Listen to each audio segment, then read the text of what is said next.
আপনারা জানেন যে আজকে ক্যাবিনেট সভা রয়েছে, দুপুরবেলা এটি অনুষ্ঠিত হবে। আমরা দুপুর করে বিকেল পর্যন্ত দেখব যে এর ভিতর যদি চূড়ান্ত কোনো ধরনের সিদ্ধান্ত না আসে, তাহলে আমরা সবাই মিলে সিদ্ধান্ত নিয়েছি যে আমরা মার্চ টু যমুনা ঘোষণা করব। কারণ অন্তর্বর্তীকালীন সরকার সেন্ট্রাল ইউনিভার্সিটির এই 1 লক্ষ শিক্ষার্থীর সাথে প্রতারণামূলক আচরণ করেছে। তারা আমাদের ঢাকা বিশ্ববিদ্যালয়ের থেকে অধিভুক্তি বাতিল হয়েছে অন্তর্বর্তীকালীন সরকারের সময়ে।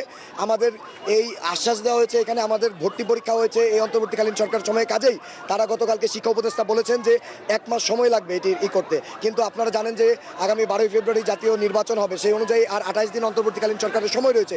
সেই জন্য আমরা মনে করছি যে অন্তর্বর্তীকালীন সরকার আমাদের সাথে একটি প্রতারণামূলক আচরণ করছে। তো এই সেন্ট্রাল ইউনিভার্সিটির 1 লক্ষ শিক্ষার্থীর সাথে প্রতারণামূলক আচরণ করার দুঃসাহসিকতা কিভাবে পেল, সেটি আমরা ডক্টর মোহাম্মদ ইউনূসের চোখে চোখ রেখে জিজ্ঞেস করতে চাই। এই জন্য আমরা মার্চ টু যমুনা কর্মসূচি দিব।